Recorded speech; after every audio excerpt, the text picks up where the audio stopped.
I'm on a different camera. Hopefully this actually turns out.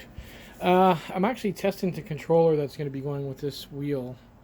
That's the 80 amp 90 volt controller.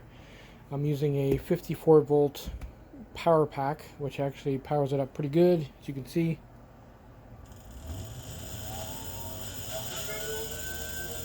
No problems there. It's got firmware with it. I've been playing around with it for a while. I've had this controller for a few years. It's got the Bluetooth module. Even if you pay over $100 for one of these, they're definitely well worth it. The two faces coming up, attached to there, and the single one down there with the hulls, and going color to color. It's been spun up right away.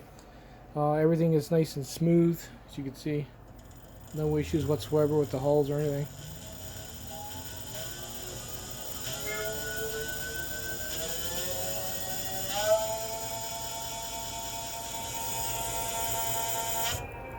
The only thing, if I give it a little more throttle, it kicks out because it draws too many amps. The reason I did that is one of the reasons to test it. And this one I picked up. Oh my God, this is so old. This was even before they even came out on eBay. These testers. I got it off the Endless Fear forum when he was giving them away before they even marketed them, and it's finally died. I'm hoping it's just the battery, but when you turn it on, the light stays on for like 10 minutes and then it's dimmer and dimmer, and it doesn't show any interaction with the hulls whatsoever. So I'm hoping it's just the battery. I can't see it going bad, but you never know, right?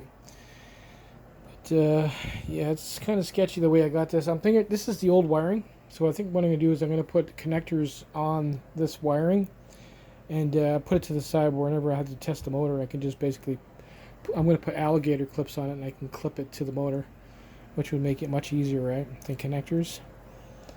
And that's a good way to recycle the old wire. All the old wire on the bike is going to be replaced with RC, stuff like this. It's not going with any of this old stuff. Like, this is really old. This is about 16 years old. Basically, I just doubled up 2 strands of the really cheap wire that comes with hub motors, and it's lasted for 16 years. You see, double green, double blue.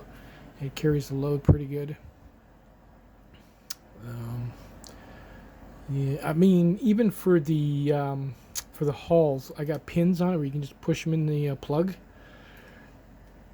I think for the other end, I'll put little alligator clips on it, but I gotta make sure I get ones with some kind of a boot, or else they'll short. The last thing you don't want is the red shorting to another phase or hull wire. It'll blow the FETs, and then you'll be taking this apart again. But yeah, it works right off the bat. First time I hooked it up, powered it up, and it spun right away, which is what you want to see. So as it is right now, it could probably go on the bike, which is pretty sweet.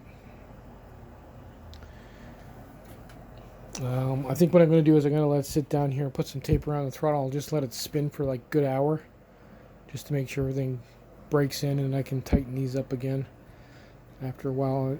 Because what happens is it doesn't always fit in the groove, and it might be popped out a little bit, and then it might pop back in as it's spinning. So I always snug them up afterwards, and even putting Loctite on these is a good idea because you can lose them on the road. But yeah, she still works. It's a couple of years old. That controller, it's been through hell, as you can tell. It's got zap marks and everything on it. That one will probably, I'm going to keep it as close to the wheel as I can get it. Since that'll be a front wheel, I'm going to try and maybe mount it here or on the side here, and tuck all the wires in nice and neat. Maybe a little bag here to tuck all the wires in. And then coming out to the phase, coming out on this side, 2 on that side. We're good to go. I shouldn't have been in a hurry to throw this thumb throttle on because I would have wanted to test it. I might be able to still do that. No, I don't think it'll reach. Yeah, I can't be bothered. I know it's going to work. If it doesn't, I'll just get another one. But I figured I'd show you this setup and show that it is spinning right off the bat. Didn't have to take it apart again, which is a pretty sweet deal. Take it easy, guys.